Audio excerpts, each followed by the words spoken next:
So Jarvis, there's this old adage that rang true in a number of areas last night, and that is three simple words: numbers don't lie. 22-6 may have been the number that stood out for me the most because that is exactly what we talked about as a key part of the winning formula for Quin Snyder. We're talking about a middling team in the Hawks in terms of offensive rebounding and second chance points. Last night, if you really dig into the numbers and you remember that 26-4 run that the Miami Heat went on in the third quarter that made you think, oh dear God, not again. Here we go again. Oh dear God, not again. Mm-hmm. But there were critical moments, and I remember hearing multiple names.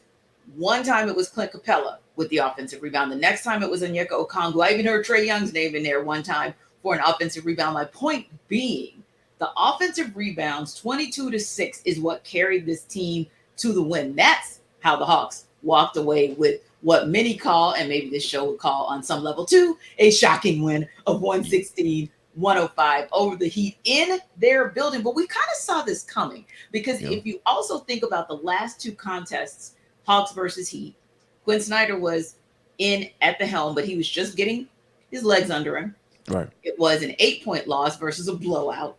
And then the last game was just a 2-point loss by the Hawks. So you sort of kind of saw this coming. You just didn't know if they were going to be able to put it together and then keep it together. And start to finish, from the first man in the rotation all the way down to the ninth man in the rotation, every single guy, Jarvis, not just understood the assignment, but actually executed it. And that's why I kind of, if we were giving out game balls at the end of the game, I'm giving it to Quin Snyder because when you think of the thing that you just mentioned is the main reason why I feel like Quin Snyder is here. Everybody understood the assignment. Everybody knows exactly what they're supposed to do. It's just up to you to go out there and execute. And when you think about guys like Saddiq Bey, Jalen Johnson, Onyeka Okongwu, who was a beat machine last night, when you know what I'm saying? Like that play when he went straight up with Bam Adebayo, I was like, oh, the Hawks are winning this game. Yeah. You know, that was my objective but my Atlanta fan was like, you know what I'm saying? No, Jarvis, no, don't even put yourself in that fandom. Yeah. That was one of the critical examples of a play that took you back to Onyeka Okongwu 2 years ago when and giving credit even to Nate McMillan back at that time when everybody knew once 00 took on the big man, whether it was at the 4 or the 5, he was going to shut that big man down. So no, the play you just called out is a perfect example of knowing, that 00 came to different. Oh, okay, man. Good luck for the rest of the game. Yeah, and that's what I'm starting to work out of my funk, my no expectation funk. I'm trying to work out of it. I'm just be patient with it. I'm trying to work up out of that. But I think that when you see things like that, because you're not used to the Hawks having those type of plays, right? Because you're used to those plays being made on them or against them, and the other team getting fired up or getting ramped up because you just saw the guys dapping them up because he had kind of went over, by the bench, at some point with one of his other blocks and everybody was just dapping him up like, yeah, and, out there walking around with his chest tucked out like a little rooster, you know what I'm saying? I'm just sitting up like, man, this is the type of stuff that you feel like that happens right before a team goes on a run. I'm not sitting up here saying that they're going to beat the Boston Celtics. Still no expectation, but I think that you feel like this team has a better chance to at least compete against this team because the Boston Celtics have been their nemesis as well. When it comes to 3 points made, like the Celtics know what time it is. They are marking their calendars when they play against the Atlanta Hawks. Like it don't even have to be Jason Tatum or Jaylen Brown either. Pritchard last time went off.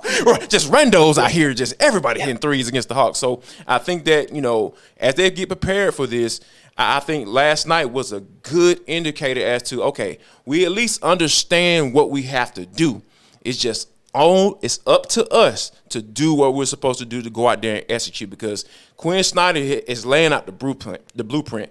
And I think that you got to respect that from a standpoint of because look who was going up against last night from on the bench right there. Eric Spoelstra is one of the more respected head coaches in the NBA. So I think that matching minds and going up against the Boston Celtics, I think I'm very excited as far as for this series because I want to see the adjustments. I want to see what's going on when it comes to how the Hawks are going to be able to adjust once these games get rolling on Saturday. Yeah.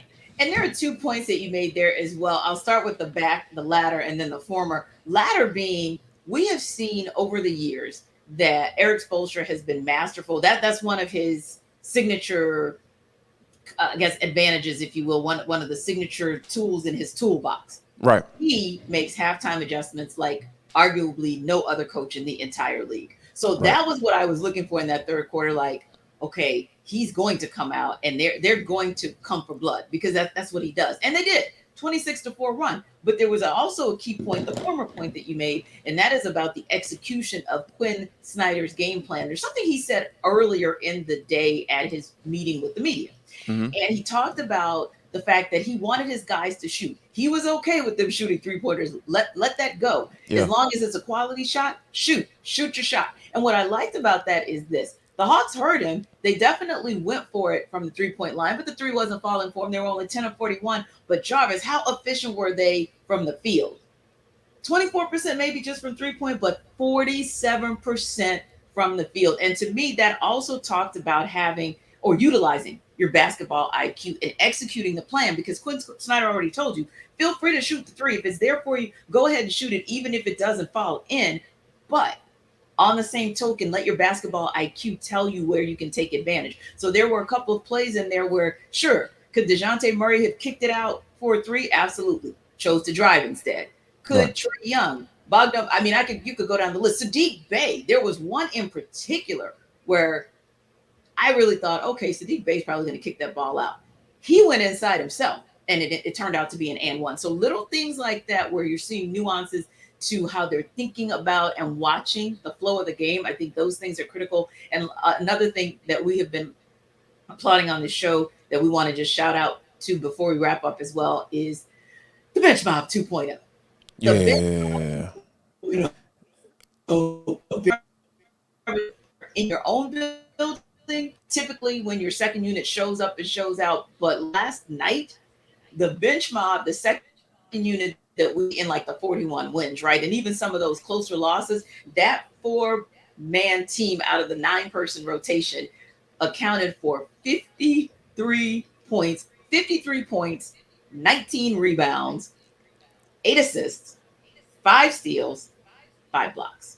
If you're going to Yeah. even make some noise in that Celtics series, this is what you have to have out of your second unit.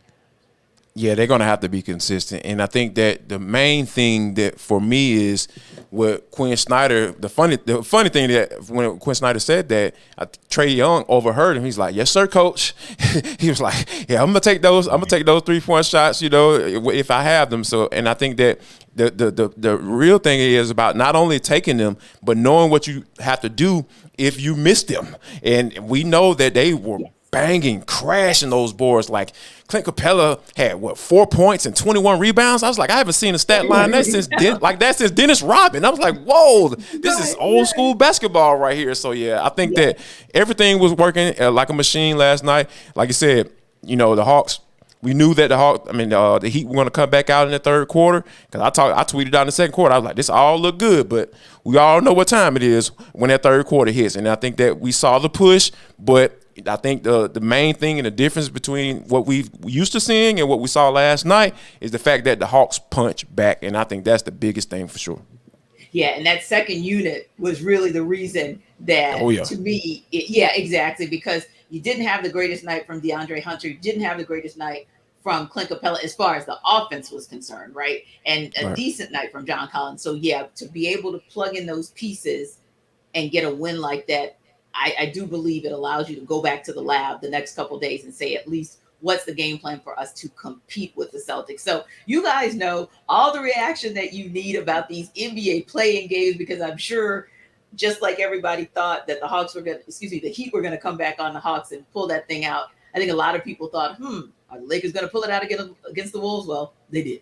So if you want all the reaction to what happened in night one of the NBA play around, you should check out Locked On Sports Today. They've got the reaction to it all. The upsets, the shocks, we thought that was going to happen. Oh my goodness, LeBron is in his 20th year playoffs, so on and so forth.